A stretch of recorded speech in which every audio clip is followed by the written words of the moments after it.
Today we're here with Matt Vassar. Matt, welcome. Matt is a core lecturer with the Technical Communications program at the School of Engineering and a principal at Vassar and Associates, where he helps people learn how to create compelling presentations, ideate leadership strategies, and inspire high-performing teams. You can read more about Matt as we have his bio linked in your dashboard. And I just want to thank everyone for being here today. And also thank you, Matt, for being here today and looking forward to the session. Take it away. It's my pleasure. And thank you, Robin, for that generous introduction. Give some likes and hearts and applauses for Robin. She does way too much work in order to make sure that really cool experiences like this one happen for you. Also behind the scenes, Tim produced this course and this webinar. And we also have Rolf and Inri who are helping out as well. They all do incredible work. They're the ones who are making everything seem so seamless so that we can have fun together. All right, I want to start with a little bit of fun here. And we're going to, let's see, let me make sure I can click. There we go. Here we go. Now I can advance my slides. So we're going to talk a little bit about how you can excite stakeholders to your technical solutions. No matter how dry, no matter how complex those details may be, how do you get people excited about what it is that you do and why it matters? Now, I hate to break it to you. I am a teacher by trade, and I prepared a pop quiz for you this morning. So I want to hear your best guesses to these questions. Question number one, what was the first company to have a mass-marketed PC available to consumers? And in just one moment, you'll be able to see a poll. Go ahead and just click any of those options. Take your best guess. Who was the first on the market to get a mass-marketed PC available to consumers?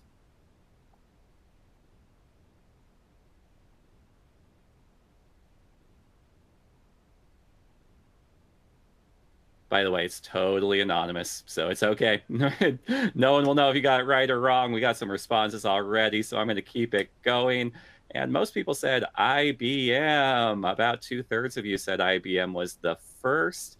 The answer was Apple. All right, let's do another one. Who do you think was the first company to have a mass-marketed PC with a graphic user interface? Go ahead and take a guess there.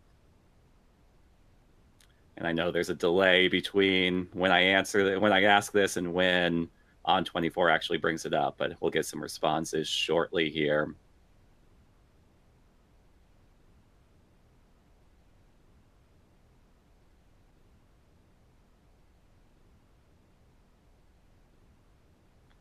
All right, let's go ahead and take a look at the results. Click it quickly if you can, and then I'm going to move on over. And most of you got it this time, kind of seeing through my trickery here. A little over half of you said Apple, and sure enough, you are right. So last one, what was the first company to have a mass-marketed PC with a mouse? Go ahead and make your guess here. We'll see if everyone sees through what I'm doing here.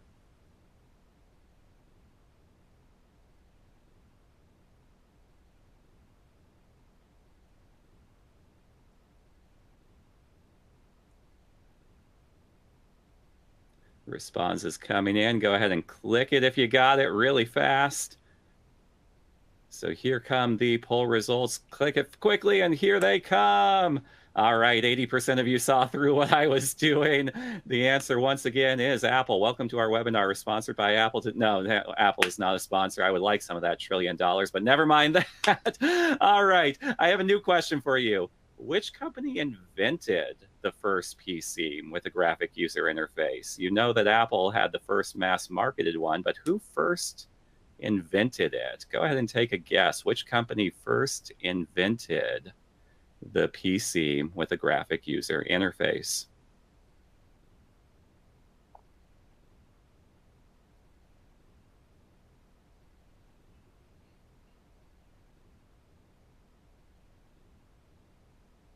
All right, responses coming in. On24 is finally caught up. And click it if you got it. One last second before I go over to the results. Most of you went with IBM. Again, a plurality of you went with IBM. It looks, oh, I'm sorry, I didn't scroll far enough down. On24 made it hard for me to see. Actually, nearly 40% of you, 2 out of 5 people, got the correct answer, which is Xerox. All right, let's do the next one. At which company did Steve Jobs first see the mouse? go ahead and take your guess here. At which company did Steve Jobs first see the mouse?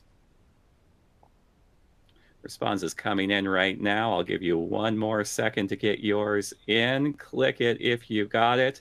I do see one person saying in the Q&A that unfortunately On24 isn't popping up the polls for them. I apologize for that. All right, we're getting responses in. Take one last second to click it, and we will go over to the results. And let's see if people are seeing through what I'm doing here. Just under half got Xerox this time. Sure enough, the correct answer. So now let's see. I'm guessing everybody's going to get it now. What company developed a PC a full 5 years before Apple released their mass-marketed PC? Go ahead and put your answer in there.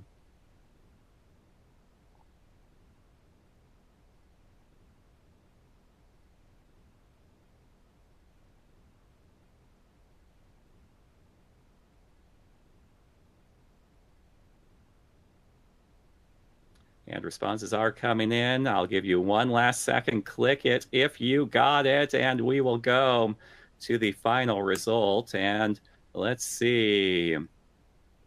Nearly half of you again said that it was Xerox. So what gives here? If Xerox was responsible for these many inventions, why is it that today I carry around an Apple iPhone? Why don't I carry around a Xerox X phone? By the way, here it is. And I think that this is just absolutely beautiful, seeing this piece of computing history. That's the Xerox Alto. That was the first PC that came with a graphic user interface, Windows, and also had a mouse. And I just think it's incredible, breathtaking when you see history in action here. So what happened? How is it that Xerox came up with these technical innovations, but Apple was the one who cashed in? Why is it that today Apple became the first trillion-dollar company ever, and yet Xerox has floated into largely obscurity, just becomes a footnote in computing history? Why is it that so many people were not aware of what happened with the Xerox Alto? Here is what happened in this moment in computing history. Xerox hired the most brilliant, most innovative technical minds to come up with these solutions. And they did it at a place called PARC, P-A-R-C. It was an acronym that stood for Palo Alto Research Center.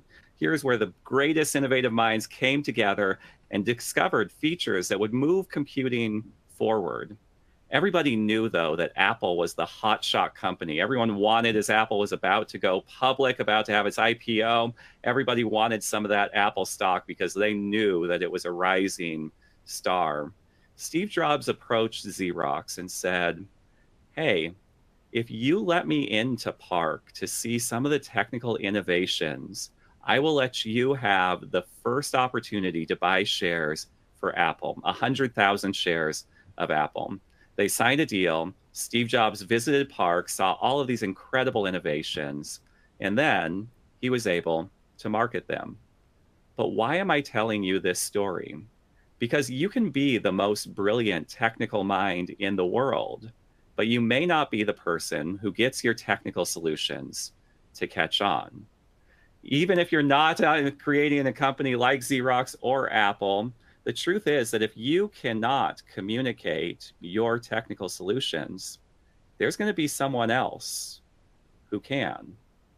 Steve Jobs commented in an interview in the 90s that if Xerox knew how to talk about the technical innovations that they had created, they would have become a bigger company than IBM, Apple, and Xerox all put together. All they needed to know was how to talk about it. And this doesn't just happen with companies and how they talk about their solutions too. It happens with everyday people like you and me.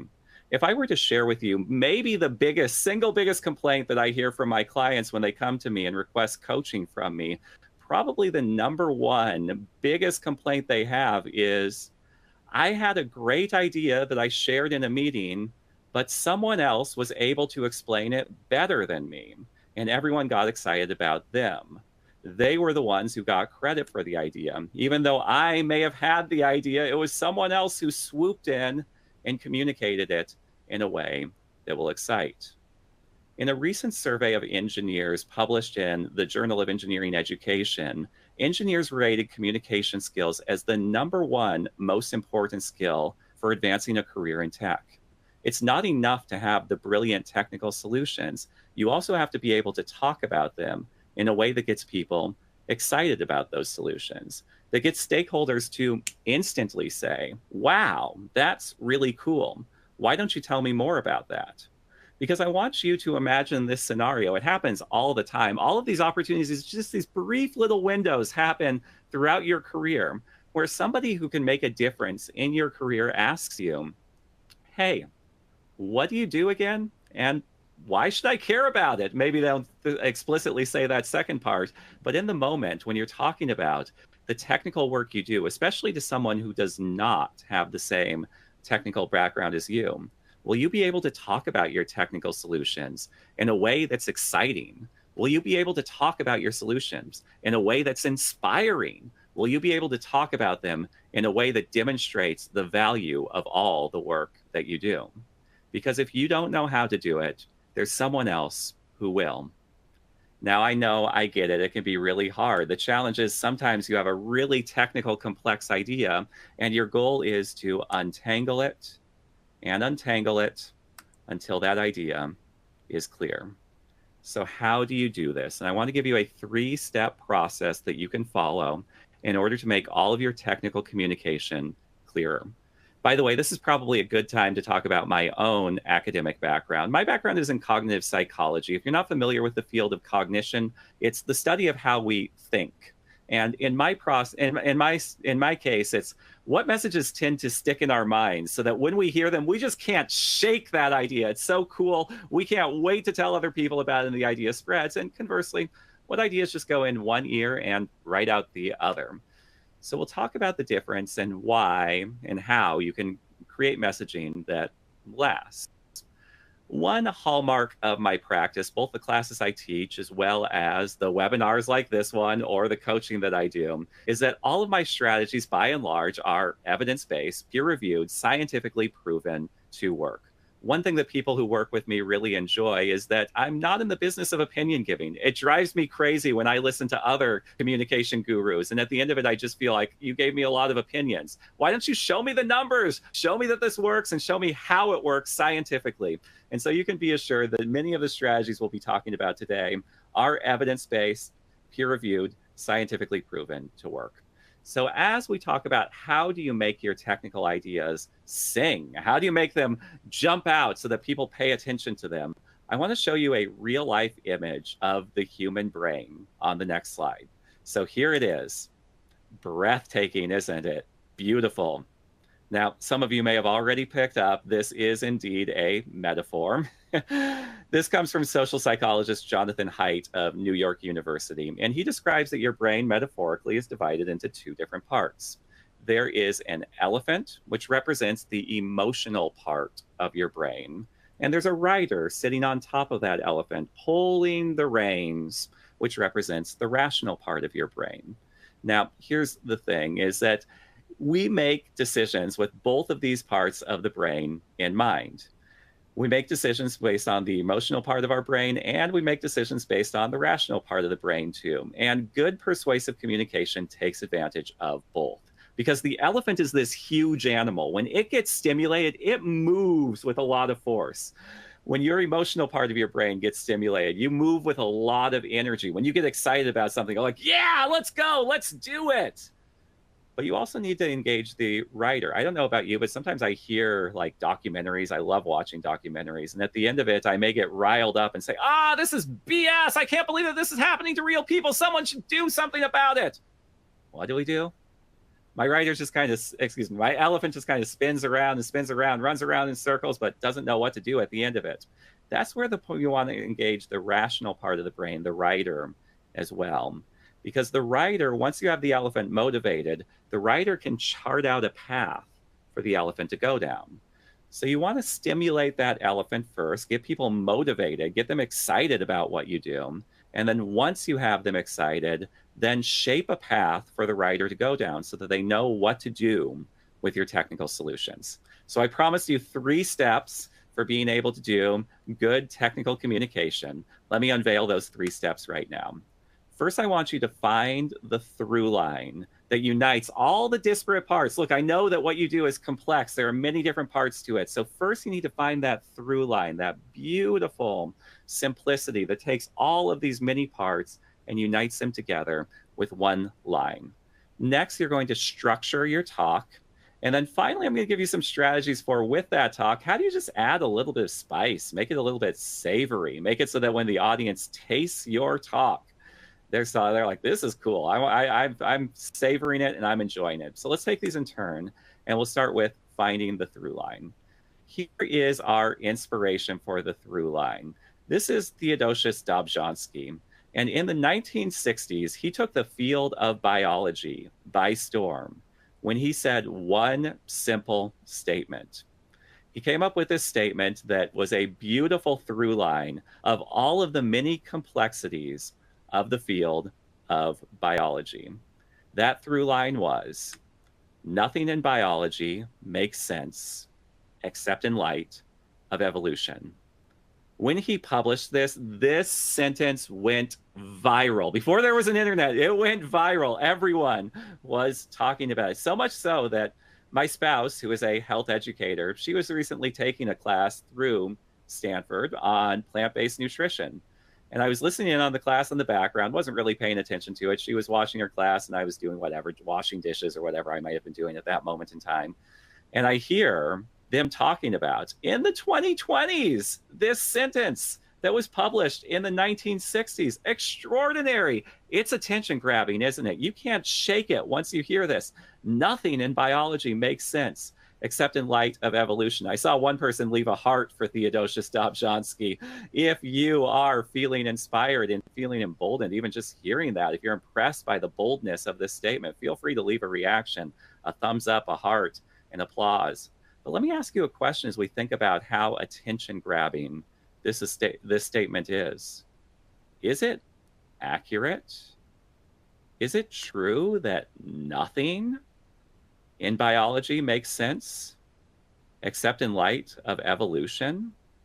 For instance, I can think of parts of biology where you may not need any fundamental understanding of evolution to make sense of it. For instance, DNA sequencing. You don't need to know anything about evolution to sequence a strand of DNA. But would it have been as attention grabbing if not for the boldness? If he had written something that was a little bit technically more accurate, would it have had the same effect? If he had said, hardly anything in biology makes sense, except in light of evolution, probably wouldn't have grabbed your attention in the same way. So here's what I want you to do. I want you to play around with this. Let's just do knee-jerk reactions. But I want you to play a game of Mad Libs. Just fill in the blanks when I give you this sentence. Nothing in blank makes sense except in light of blank. I want you to talk about some element of your technical work, and let's make it bold. Let's say nothing in blank makes sense except in light of blank. For instance, if I were to talk about my work, including what we're doing right now, I might say nothing in tech makes sense except in light of when it's well communicated. How about you? I want you to fill in the blanks. Some that I've gotten in the past are nothing in IT makes sense except in light of the user experience. So this is what I want you to do is come up with something, type it up, and go to the Q&A box. I realize the Q&A box is usually for questions and answers, but go ahead and share what you came up with in the Q&A box, just so that way I can see some of the really cool suggestions, some of the really cool ways that you came up with for how you can make your own work sound a little bit bolder. So when you're ready, feel free, just knee-jerk reaction, type in nothing in blank makes sense except in light of blank. And we'll just see what you all come up with.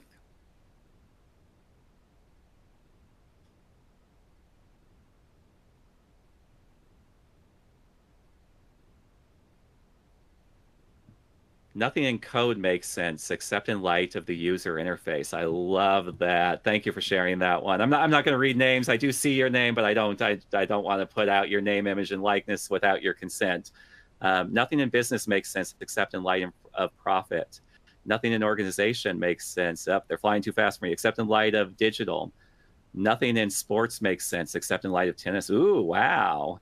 Nothing in research makes sense except in light of data. I love this. But all of these really sound incredibly bold the way that you're putting it.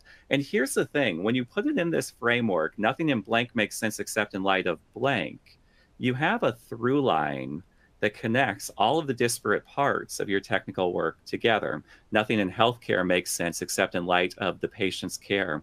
Nothing in accounting makes sense except in light of results. Nothing in parking solutions makes sense except in light of a better user experience. All of these are incredibly cool.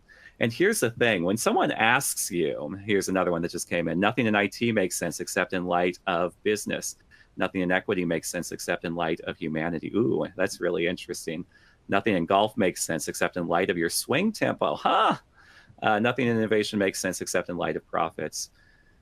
So the really cool thing about nothing in AI makes sense except in light of value creation. I'm going to stop reading them, but feel free to keep them coming. Come up with your own through lines. But here's the thing. A lot of the times when someone might ask you, why are you doing this project? Why are you so obsessed with the morality of all of this? If you respond, nothing, I'm doing it because nothing in equity makes sense except in light of humanity, that's going to stop people in their tracks. That's going to get people to see, oh, yeah, that's something that's really cool, and why it's important for you to be doing the work that you're doing. All right, so let's go ahead and move forward and continue with some more strategies. Once you do have that through line, the next step is to come up with a compelling structure for how you then talk about your work. So if Theodosius Dobzhansky was our inspiration for coming up with the through line, I want to introduce you to a new inspiration for this next part. This is Randy Olson. He was a Harvard-trained biologist, became a tenured professor, and that did something that was a little bit surprising of someone who finally earns tenure. He quit his job. He left the ultimate job security of the tenured professorship to pursue a career in filmmaking. Now, admittedly, he didn't stray far from the biological sciences, and he did do documentary films. But from his experience as a filmmaker and telling stories of how scientists can make their findings accessible to the public, he realized that he could impart these strategies to everyday people like you and me, how we can talk about our technical work in a way that excites in similar ways to how filmmakers pitch their films. Here's how he learned that filmmakers typically pitch their films. They use a framework known as ABT, and that stands for and, but, therefore. This is not a new idea, by the way. It goes all the way back to the ancient Greeks when they created theater in the first place. But it's basically the three-act play structure. We're going to wrap your talk into a three-act structure that gets people excited and interested about what you have to say. So let me define each of these parts. The and is what sets up the context for your talk. I was asked to do research on this specific question, and here is why this question was important to our organization. You then introduce the but, which creates tension. This is what gets people excited about what you have to say. So in the second act, we're going to create tension. I was asked to do this research on what will get people to download our app. And we want to know this so that way we can have more users enjoying our products. But there was a problem before this research. Users would download the app and then immediately delete it. So I, after conducting this data analysis, discovered that if we make one simple tweak, which is whatever that tweak is, it will increase user retention by over 300%. All right, so that's how the and, but, therefore is structured. After you've introduced the tension in the but, you then use a therefore or a so to bring about a conclusion that brings resolution to the whole thing. Let me give you a few examples of this apart from me talking about my research on what would get people to download our app. Let's give a few other examples. Since this came from filmmaking, let's start with an example from film. Let's do Star Wars. And here's how the filmmakers might have pitched the original Star Wars movie. An empire has enslaved the galaxy, and it is building the ultimate weapon. But the rebels steal the weapons plan. Therefore, there is a new hope for the galaxy. Star Wars Episode 4, A New Hope, the original Star Wars movie. So we can neatly pack the entire storyline of the original Star Wars movie into just a few sentences to give the and, but, therefore. Here's a really interesting thing about this particular framework. It is everywhere. Even people who have not been trained in this framework use it. And you'll start to notice it everywhere you go now that you're familiar with it. For instance, do you remember about a decade ago, there was a song all over the radio? I still hear it today, but there was a song all over the radio by Carly Rae Jepsen. Do you remember this song? Hey, I just met you and this is crazy, but here's my number. So, therefore, call me maybe. And I see people giving some reactions to this one. It's pretty cool how this is everywhere, how you'll start to notice and, but, therefore everywhere. People tend to use it because this framework is so incredibly compelling. So think a little bit, and by the way, one thing that I'll point out as we're on the Carly Rae Jepsen example, sometimes people ask me, do I have to use these exact words, and, but, and, therefore? No, of course not. You can use so like Carly Rae Jepsen did instead of therefore. You can use although or however instead of but. It's more of an idea rather than using these exact literal words. You can use whatever words you wish to use, but have the larger idea of here's the context set up with the and, here's a but that creates tension, and here's a therefore that brings about a satisfying resolution. So if you're pitching your own technical ideas, you might say something like, we've created a prototype that people love, and they're already using it right now. But we have a problem. We cannot scale it. We don't have enough money to put this product at scale. So if we receive funding so that we can mass market this technical solution, we can make this company millions of dollars. There you go. There's an and, but, therefore that talks about we've done something that's really cool, but we have a problem. We can't scale. So with your help, you'll be able to have our technical solutions be something that everyone can benefit from and make our company money. Think about how you might structure them. By the way, this is not the only way to structure your ideas, but it is one compelling way. And it's a good thing to have in your back pocket. So that way you don't have to think so hard about organization, especially since so much communication happens on the fly, where you may not be able to prepare ahead of time. You're in a meeting and a stakeholder says, hey, can you give us an update on the project you've been working on? And in the moment, you just have to say something. Well, in that moment, you can just take a few quick seconds to ask yourself, what is the and? What is the but? What is the therefore? And then you're ready to go. You have a statement that you can use that'll make people understand the importance of your work. So you've now structured your talk. And now I want to talk a little bit about what you can do in addition to that to bring the spice, to make your talk a little bit more savory so the audiences will really pay attention to it. So let's go back to our metaphor of how the human brain works with the rational part of the brain and the emotional part of the brain represented by the rider and the elephant, respectively. If I were to create two axes of rider and elephant, at the pinnacle of those axes is you. Your elephant is energized. You're excited about the work you do. And your rider is roused. You know what it is that you're doing in your technical solutions. Your goal then is to bring the audience closer to you.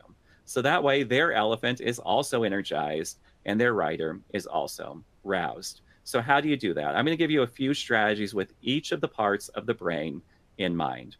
Let's start with the elephant and how you can energize the elephant. I'm just going to give you 3 quick strategies for the elephant and then 3 quick strategies for the rider. And then we'll wrap this up with Q&A following those 6 strategies all together. But let's start with the elephant. The first strategy is what I call look to the one. This was inspired by a quote from Mother Teresa. Mother Teresa once commented, if I look to the masses, I'll never act. But if I look to the one, I will. This is something that charitable organizations have long known, that people are not moved when you appeal to statistics. People are moved when you talk about just one person. We'll talk about how this applies to your tech research in just one moment, and your technical innovations and solutions in just one moment. But first, the broader principle of looking to the one. Carnegie Mellon did some interesting research on this particular phenomenon, on how people act and how people move when they are stimulated in different ways.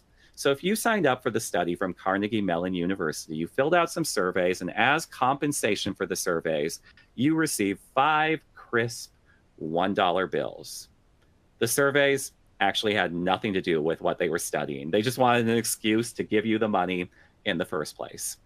After they gave you the money, they then dropped a pamphlet on the table, and they said, hey, by the way, we're also organizing a charitable drive for Save the Children. How many of your 5 $1 bills would you like to give to Save the Children? And you received a brochure that said one of 2 things.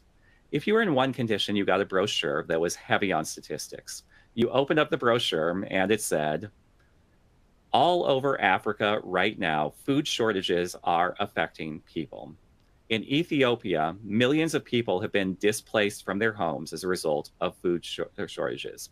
In Malawi, a 33% reduction in maize has made it so that people are not sure where their next meal will come from. In Mali, there isn't even access to clean drinking water. With your donation, though, you can help to people to have a better life in creating better education, better health, and food abundance. All right, take a moment and reflect. If you just heard that, how many of your 5 $1 bills might you give to Save the Children? If you were anything like the actual study participants, you gave on average only about $1.20 of the money that you just earned. What if, on the other hand, you received a brochure that sounded something more like this? Every dollar you give to Save the Children will directly benefit Rokia. Rokia is a 7-year-old child from Malawi, but because of food shortages, she doesn't know where her next meal is going to come from. But because of your donations and donations from others like you, you can ensure that Rokia will get access to better education, better health care, and food. Every dollar you give will directly benefit Rokia. Now take a moment and reflect. How many of your 5 $1 bills would you give to Save the Children? If you were anything like the actual study participants, you donated over half of your money. It was over $2.50, more than double the rate that you gave when you heard the statistics. Sometimes we're tempted to think, well, if one person is compelling, then millions of people must be really compelling. But that's not the way the elephant works. The elephant processes feelings with much more weight than logic. And if you want to move the elephant into action, if you want this big, powerful animal to get excited about what you have to do, you'll want to speak from the perspective of one. How does this apply to your technical solutions? Yes, you may have data trends. Yes, you may have all kinds of compelling data. But what I would recommend is focusing on just one person, focusing on one representative data point. How might this person engage with your technical solution? Here's Jane. Jane does X. Jane has a problem. Jane found our app. Jane's problem was solved. That's the basic gist of how you can talk about your technical solutions. And by the way, you don't even have to have a real life person. You can create a fictional Jane. You can create a fictional character as the star of your story when you talk about your technical solutions. Let me give a real life example of this. So HP knew that it had technology that would benefit the Walt Disney Resort. They did not know how they would market that technology to Disney and how they would pitch Disney on that they should adopt HP technology. They hired a design firm based in San Francisco called Stone Yamashita. And Stone Yamashita created a life-sized model that you could walk in and see how a real-life family interacted with HP technology at the Walt Disney Resort and the Walt Disney Parks. In the first scene, you walk in and you're introduced to the Ferrari family in their living room. There they are at their computers, booking their trip to Walt Disney World. Everything on the web supplied by HP Technologies, client-side technologies, server-side technologies, everything by HP. You walk into the next room and there are the Ferraris at the theme park. Guess what? They're not waiting in line. They are fast-tracked through everything courtesy of HP optical scanners that allow them to seamlessly move from ride to ride. Walk into the next scene and there are the Ferraris at the Walt Disney Resort that night. They walk into their hotel room and already uploaded to a picture frame right next to their bed is the Ferraris on Splash Mountain from earlier that day, courtesy of HP Technology. Disney signed the contract instantly. They said, this is really cool. Here's the thing, though. The Ferrari family never existed. It was an invention of Stone Yamashita to demonstrate how these technologies would work and how everyday people would be able to benefit from HP technologies. As epilogue to this story, HP kept the model on campus even after the pitch took place. And the actual engineers who engineered these technical solutions would walk through the model and they would turn to each other and say, did you know that we were working on this? Sometimes we are so obsessed with the technical details of our work that we forget to pull back the lens and see the bigger picture, to see how our work actually benefits other people. Make sure that you pull back the lens. When you talk about the technical details, yes, you'll excite people who know about the technical details. But when you talk to people who are not from a technical background, you'll want to pull back the lens a little bit and explain, how do people benefit from these and why are they important? All right, let's go to strategy number 2 for how you energize the elephant. One of my favorite behavioral psychologists is Robert Cialdini of Arizona State University. And he was looking at scientific papers to try to figure out what makes some of them interesting and others of them boring as all living hell. And he found a commonality among the interesting scientific papers. So here's an example from one of the real-life papers he read. It came from some astronomers, and they wrote, the rings of Saturn are one of the most unique astronomical formations in the galaxy. What are they made out of, though? 3 different teams of scientists from 3 different universities came to 3 completely different conclusions. A team of scientists from Caltech were utterly convinced that they were made out of dust. A team of scientists from MIT knew that they were made out of ice. And a team of scientists from Oxford were utterly convinced that they were electromagnetic particles. So what did it turn out the rings of Saturn were made out of? And I want you to take a moment and reflect to yourself. Right now, do you want to know what the rings of Saturn are made out of? Go ahead and give me a reaction if you do. Go ahead and put down a thumbs up, a heart, or an applause. Go ahead and let me know if you want to know right now what the rings of Saturn are made out of. Because I've done this example even in keynotes with literally hundreds of people in the room. And when I'm there in person, suddenly everybody is looking up at me. People are leaning forward in their seat. They're really wondering, what are the rings of Saturn made out of?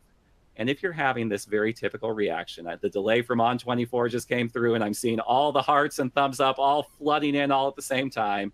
Everybody is having this reaction, not because this really matters to your life. You could have gone the rest of your life not knowing what the rings of Saturn were made out of, and it wouldn't have affected your existence. But the way the story was told made you interested. So let me reveal the punchline. The rings of Saturn are made out of dust. Just dust. Well, actually, ice-covered dust, which may explain why there was a difference of opinion from the scientists to begin with. But the way the story was told made you interested. So let's dissect what the researchers did here to make it so interesting. They introduce a mystery at the very beginning. And here's the thing. When you know your technical solution that your audience doesn't know, you can use this strategy. When you know something your audience doesn't know, you can build a mystery and get people interested in what you have to say. So we start with the mystery itself. The rings of Saturn are one of the most unique astronomical formations. What are they made out of, though? You're probably not too interested at this point in the story because there's such a large chasm in your knowledge gap. And so the researchers begin to 3 different teams of scientists from 3 different universities came to 3 different conclusions. They're deepening the mystery. They're filling in your knowledge gap. They're making the chasm more like just a little gap right here. And then once we have that gap remaining, once I fill you in with enough background information to get you curious, then I allow you to sit in suspense just for one moment before I reveal the answer. Dust. Actually, ice-covered dust, which is why they had a difference of opinion in the first place. So using a mystery is a powerful way to get people interested in what you have to say and to build up suspense around it. All right, last one for the elephant, and then we'll flip over to the writer. This one I call bringing them on the journey. Audiences remember your technical solutions a lot more when they're a part of the discovery than if you just spoon feed them the solution. So Barry Marshall is a Nobel Prize winning scientist, but he was frustrated at the beginning of his career because nobody believed him when he said, most ulcers are caused by the exact same bacteria. If he were right about this, this is a groundbreaking discovery in medical science, because up until that point, it was believed that ulcers were incurable. You can treat the symptoms, but you cannot cure ulcers. If he was right, though, that ulcers are caused by bacteria, not only are they curable, the cure is simple. Just take an antibiotic and you're all better. Nonetheless, even though he had this important discovery that would eventually win him a Nobel Prize, nobody believed him. After getting dismissed one too many times, he finally called a meeting of the entire hospital, doctors, nurses, administrators, and he came with a beaker full of the bacteria that he knew caused ulcers. And then, to the horror of everybody in the room, he lifted that beaker full of bacteria, put it to his lips, and began drinking. Now, I want you to imagine, what if you were in the room as that happened, as this real-life experiment played out? Imagine your own feelings of horror as you see him drinking the bacteria. Now imagine if you were one of the doctors who he then calls over and says, do an x-ray of my stomach. The doctors do the x-ray and confirm he has ulcers. They check his symptoms: sweating, stomach cramps, classic symptoms of ulcers. He then takes an antibiotic and cures himself. What a powerful way to engage your audience. Now, I am not saying that you should drink a beaker full of bacteria. Please don't make that the takeaway from this lesson.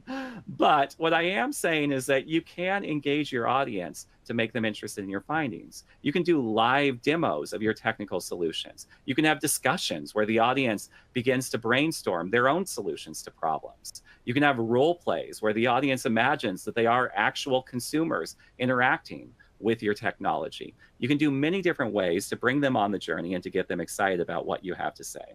All right, really quickly, we're going to talk about how you rouse the writer now. And the first solution I'm going to offer here is benefits versus features. Let's say I was trying to pitch you on my broadband internet. Here it is, 15 microbits per second. How likely are you to buy internet from me right now? Probably not very likely at all. All right, now what if I framed it this way? Have you ever had this situation where you were streaming your favorite television show when out of nowhere you get this?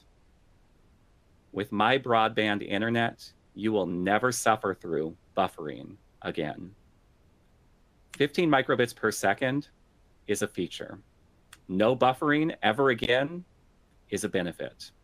Whenever you're tempted to talk about features, ask yourself, how does this feature benefit real-life people? When you focus on benefits rather than features, it'll be more likely that the audience's writer will understand and appreciate what it is that you have to do. Visual aids are another powerful way that you can make the writer understand what's going on. Sometimes when we talk about an idea in the abstract, it's remarkably complex, but a simple visual can help. Let me introduce you to tunnel boring machines. I had a student in the past, a civil environmental engineer, who explained to me something that I never even knew existed. A tunnel boring machine is what creates the tunnels that your car drives under every single day. And he described to me that a tunnel boring machine has two parts. It has a head that drills into the surface of the earth, but if it just withdrew at that point, the earth would collapse.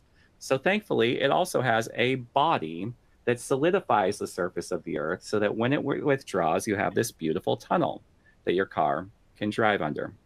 How you should break down components into their key parts is exactly the way that my student did. First of all, describe the overall process. A tunnel boring machine creates tunnels that your car drives under, and then describe how each of the individual parts contribute to that function. The head drills, the body solidifies. Now, you can do this both with actual materials or objects, such as a tunnel boring machine, but you can also break down ideas or complex and abstract models into their key parts as well. Even if they don't readily understand a concept around perhaps how a business principle takes place, you can break it down through its individual parts of how it takes place as well. All right, last one as we talk about the writer, making it concrete. So Beth Betschke did her PhD research at Stanford University, and she was looking at communication breakdowns. She discovered that communication breakdowns were most likely to take place between engineers and assemblers. What would happen is that when a machine broke down, the assembler would go to an engineer and say, "Could you fix my machine for me? Or tell me how I can fix my machine." The engineer would pull out a blueprint and show them how to fix the machine. The assembler would go downstairs. They would not be able to figure out how to fix the machine. They would come back up and say, "Oh, I'm sorry, I didn't get it. Could you please explain that to me again?" The engineer would then make the blueprint even more detailed. Here's the problem. If the assembler didn't understand a simple blueprint, what's the odds that they'll be able to understand a complex one? It makes it even harder once the abstraction gets more abstract. Make everything as concrete as possible. A blueprint is abstract. A screw is concrete. What would be more helpful is if the engineer just went downstairs and showed them which screw they were supposed to turn. When we talked a moment ago about the Ferrari family, though, that was a way of making it concrete too. The technical solutions from HP were remarkably abstract. When you show how a single family benefits from them, it makes it concrete. One last way that you can make things concrete is through analogies. So we talked before about tunnel boring machines and how they have a head and a body. What I didn't mention was that my student also talked about an analogy. A tunnel boring machine is just like an earthworm. An earthworm has a head that drills into the surface of the soil, and it has a body that prevents the soil from collapsing on the earthworm. So that way, wherever the earthworm goes, there's a beautiful tunnel behind. A tunnel boring machine works exactly the same way. It creates a tunnel through having a head and having a body. The only difference is it creates much larger tunnels than an earthworm. So now you understand how you can move the audience to action through how you energize the elephant and how you rouse the writer. You also know the three-step process of finding your through line, structuring your talk, and also have some strategies so that you can bring a little bit of spice to that talk to make it a little bit more savory. I'm really excited for what you do when you go out there, because the truth is that your solutions are too important for you not to be able to communicate them, and for you to be the one who gets the credit for your ideas, not to have somebody like Steve Jobs swoop in and get everyone excited about them because you couldn't. You now have a number of tools in your arsenal so that you'll be able to talk about your research and your technical solutions in a way that excites. I'm excited for what you'll do with these skills. So we now have time for questions. And so let's see, Robin, I think you've been monitoring the questions. Has anything come up so far?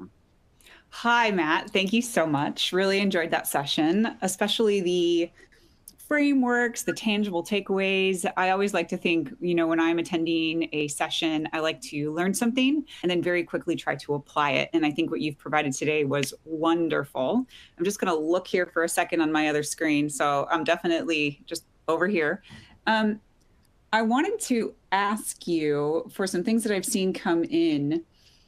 It seems like a lot of these conversations can take place maybe in like a casual environment. Let's say you're not presenting, but let's say maybe it's the beginning of a Zoom meeting and you have a couple of minutes, or maybe you're in person and it's over lunch, or maybe in a break room or something like that. What would be a go-to method? Because we have great frameworks that you've given, right, for the writers and for the element. What would be a go-to method that someone could pull from, like immediately, like, okay, I got 3 minutes at the beginning of this Zoom meeting. There's someone here from senior leadership. I'm going to try it here. What would you suggest that they do? Yeah, I think ABT is a really powerful framework to use in that context. So and, but, and, therefore, which we discussed earlier in this session. It's something that you can use. Here it is. Again, it's something that you can use really easily whenever you just want to talk about something in a way that excites, that gets people excited about what you have to say. If you have even less time, if you're like, I don't have time to communicate the whole vision, the whole talk, but I do want to talk about, the overall vision, Dobzhansky is another one that you can use. Nothing in blank makes sense except in light of blank. So if you just have to cut to the chase and just grab their attention quickly, and then we're starting the meeting, it's about to start, I got to get out of here, that can be one that you can use really, really rapidly.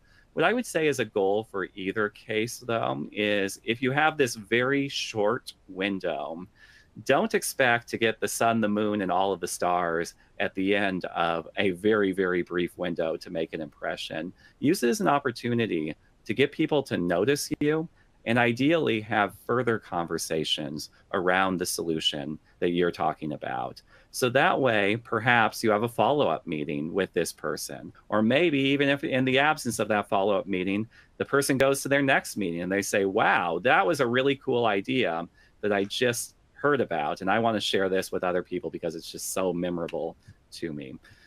So I wouldn't necessarily use these brief windows as an opportunity for an ask, but more an opportunity, or at least not a big ask, but more an opportunity for a little ask of, let's keep the conversation moving. Let's keep this going forward so that we can continue talking about these ideas.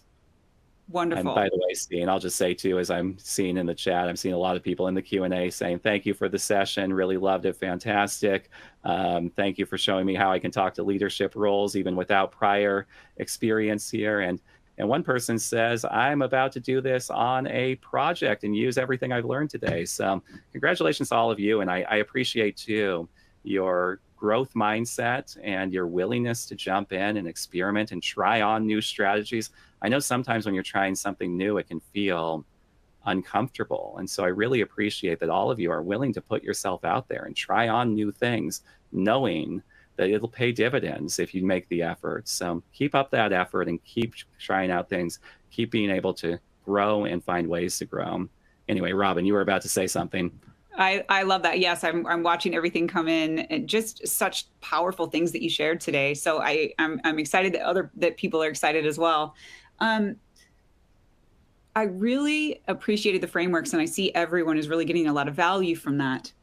If you were advising a coaching client of yours, for example, who is a tech person, what would you, like if the client was going to walk out of the room, what would you tell them are maybe a couple of things to avoid when they're communicating? What would be a couple of things you'd be like, listen, not a really good idea to X?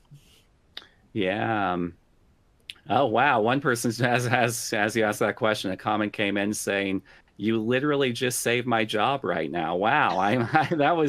You could definitely caught my attention with the boldness of that statement too. And I'm glad that you got some value out of this and are able to apply some of these strategies. Things to avoid, going back to the question, I got distracted by, see, here's the thing about breathtaking communication is that sometimes you can stop me in the middle of my tracks with a message that is compelling, such as, you literally just saved my job.